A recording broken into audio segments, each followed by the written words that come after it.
Hello, my name is Andrew Walker. I'm a pediatric surgeon who has a special interest in burn care and care of non-healing infected ulcers and skin injuries. Today I'm going to show you how to make yourself an Amnion Bank for treatment of these injuries. It starts out, we have to have a delivery of fresh placenta. The obstetrician has placed this in a bag with betadine solution, full strength betadine, and placed this in the refrigerator until I could pick it up. The first step in doing this process is to strip the amnion from the placenta. So this placenta is somewhat stained with betadine where it's been sitting. And I'm going to show you how to remove the amnion from the rest of the placenta. The amnion is a single-celled layer that is sort of like wet saran wrap, and it is completely non-antigenic in the body.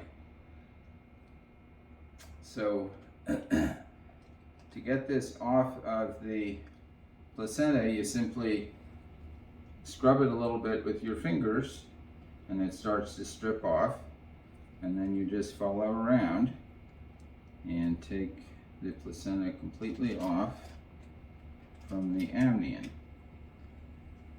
You notice here this is called the chorion, and we don't want the chorion, so we strip it off the chorion also.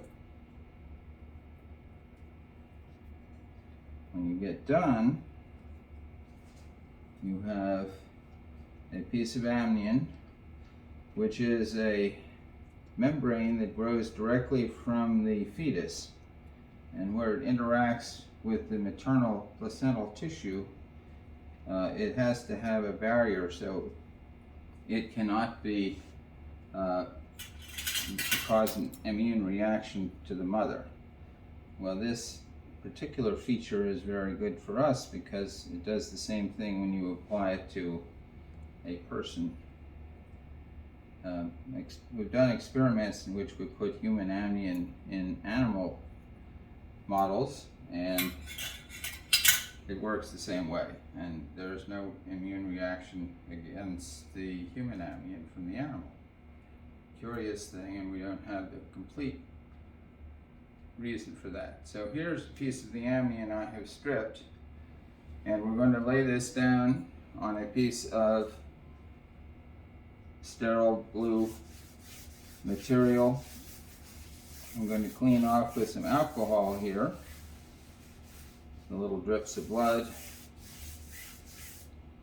So this process can be done in a clean room. It does not have to be done in a sterile room with just sterile gloves and typical surgical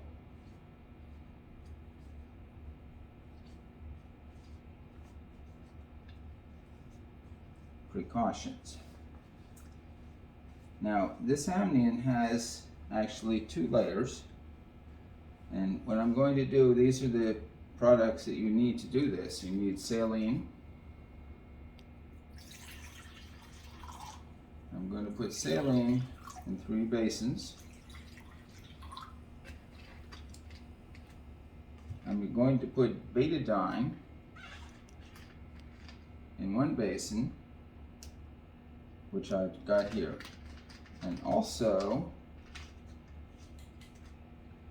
if I can have 1 more basin, I will place a little bit of Clorox in the 1st basin. So this is a 1% solution of Clorox, and this will be the 2nd wash for the amnion after I clean it. So do not use more than 1% Clorox or you will ruin the amnion. So far we've used some betadine and some Clorox and some saline and some alcohol. Those are the only products you need. So the next step, this amnion is, after we've stripped it, has some mucus and some blood and clots and we need to just scrub it a little bit and clean it off. There is one side of the amnion that is sort of what we call rough, and that's the mucousy side that connects directly with the chorion. That's the side we want to try to apply to the patient. It'll stick better. It'll work either way if you make a mistake. So now we're just going to scrub this a little bit. And this is just with a regular dry gauze. So now that we've got it scrubbed, it's already soaked in betadine with the placenta. We're now going to soak it in 20% betadine and let it swim around in there a little bit for a minute.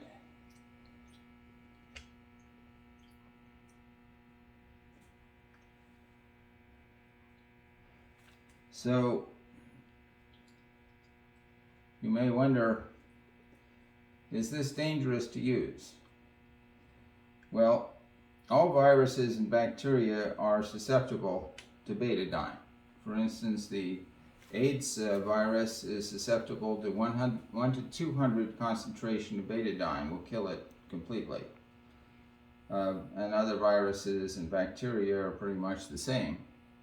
In addition, it is nice to rinse this in some dilute Clorox, which helps to take off the betadine staining. Only give that like a 20-second rinse. And then we start rinsing the Clorox off with some saline. So we give this about 3 saline baths.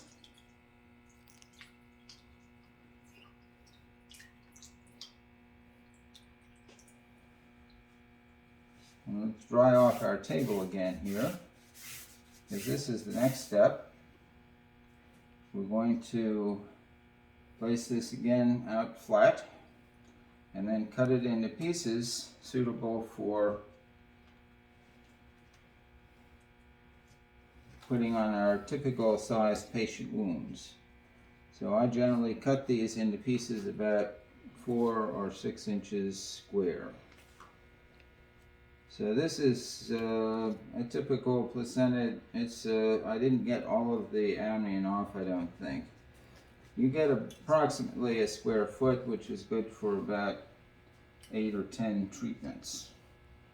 So I will now take a sterile scissor, clean with alcohol, dry off the alcohol.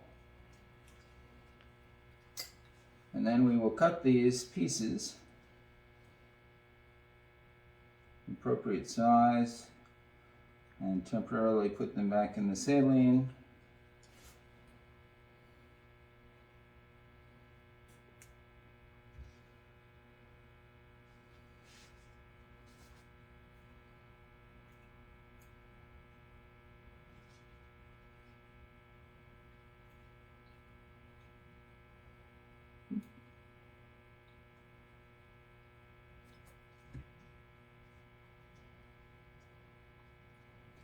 Now there's another option which is really fun.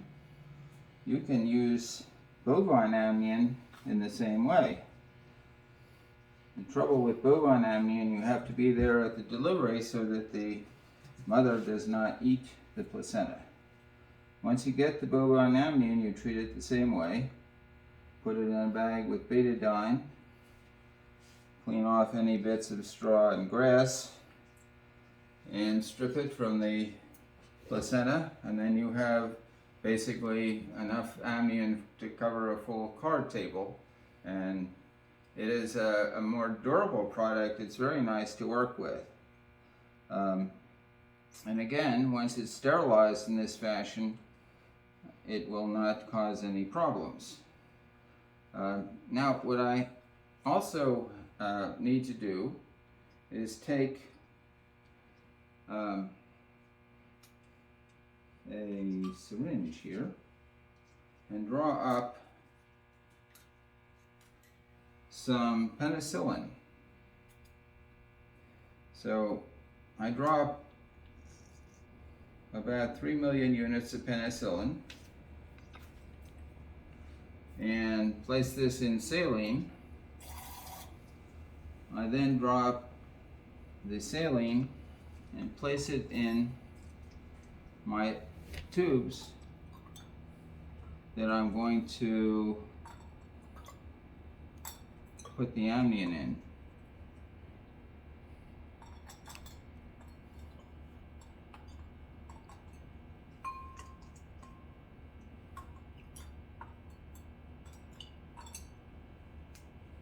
So the penicillin, of course, is for long-term storage, and using this process and storing it in penicillin, I've found that these will last with no problem for up to 6 weeks safely.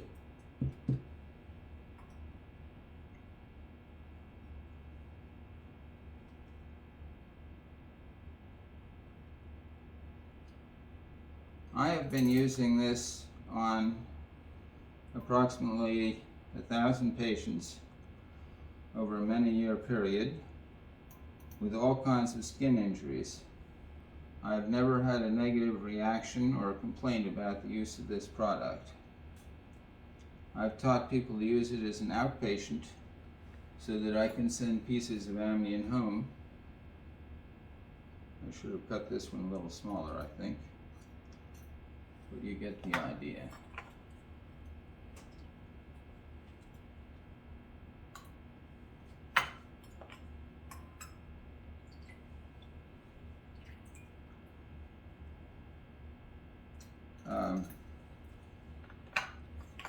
Many hospitals, especially in this country, are concerned about transmission of disease. But from a logical standpoint, after you've treated this with betadine and Clorox, there are no really known organisms other than maybe anthrax, which I don't think is going to be a problem in a newborn, that can withstand this treatment. So it is perfectly safe to use, and as I have said, I used it, and I found that amnion was far and away the very best treatment for all types of skin injuries. My patients were delighted with the product. The referring doctors were delighted with the results, and in the end, the only reason I am not currently using it on burns is because of hospital and legal concerns. But this is not logical, and if you are able to collect the amnion and produce an amnion bank like this and keep the amnion refrigerated, you will be able to perfectly safely use this. Now, I have 2 other presentations. The next one will be on how to actually apply the amnion to the burned, thermally injured skin. And the third presentation will be how to treat chronic infected ulcers with the amnion. So I hope you enjoyed this, and good luck with your amnion bank.